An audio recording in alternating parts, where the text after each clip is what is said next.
بسم اللہ الرحمن الرحیم۔ السلام علیکم ورحمۃ اللہ وبرکاتہ۔ دوستو، آج کا جو وظیفہ ہے بہت زبردست ہے، اہم وظیفہ ہے۔ یہ تمام حاجات کو پورا کرنے کے لیے بہت زبردست طاقتور وظیفہ ہے۔ اگر اس وظیفہ کو کیا جائے تو اللہ جل شانہ اس وظیفے کی برکت سے تمام حاجات ضروریات اپنے غیبی خزانوں سے پورے فرمائیں گے۔ حاجات گھریلو جتنے بھی مسائل ہیں، انشاءاللہ اس وظیفے کی برکت سے تمام مسائل اللہ جل شانہ حل فرمائیں گے۔ جتنے بھی کاروبار کے معاملے میں کوئی حاجت ہو، کاروبار کے معاملے میں کوئی پریشانی ہو، تو انشاءاللہ اس وظیفے کی برکت سے اللہ جل شانہ وہ بھی پورے فرمائیں گے۔ اگر کسی کے رشتے کے بارے میں کوئی شک ہو، رشتے کے بارے میں کوئی تکلیف ہو، رشتے کے بارے میں کوئی پریشانی ہو، تو اللہ جل شانہ اس وظیفے کی برکت سے اللہ جل شانہ وہ تمام پریشانیاں دور فرمائیں گے، اور اللہ جل شانہ وہ شک بھی دور فرمائیں گے، اور اللہ جل شانہ وہ اس رشتے میں جو رکاوٹ ہے وہ رکاوٹ بھی دور فرمائیں گے۔ اور اللہ جل شانہ اس وظیفے کی برکت سے انسان کے تمام ضروریات حاجات اپنے غیبی خزانوں سے پورے فرمائیں گے، اور وہاں سے پورے فرمائیں گے جہاں انسان کا وہم اور گمان بھی نہ ہو۔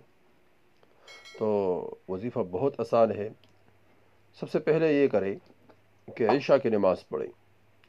حدیث میں آتا ہے جو عشاء کی نماز پڑھتا ہے جماعت کے ساتھ، تو ایسا ہے کہ اس نے آدھی رات عبادت کی، اور جس نے فجر پڑھی جماعت کے ساتھ تو ایسا ہے کہ اس نے پورے رات عبادت کی۔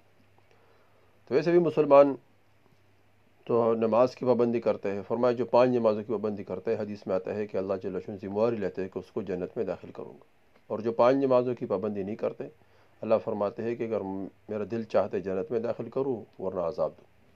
تو سر نماز کی پابندی بہت ضروری ہے۔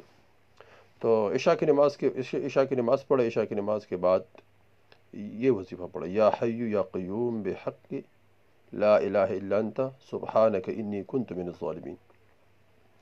یا حی یا قیوم بحق لا الہ الا انت سبحانک انی کنت من الظالمین، یہ 70 مرتبہ پڑھے، اول آخر درود شریف پڑھے، پھر اس کے بعد اللہ جل شانہ سے خوب گڑ گڑا کر اپنے حاجت، اپنے ضرورت اللہ کے سامنے رکھ کے انشاءاللہ یہ وظیفہ 7 دن یا 40 دن یا 3 دن کرنے کے بعد اللہ جل شانہ وہ تمام ضروریات حاجات غیبی خزانوں سے پورے فرمائیں گے انشاءاللہ۔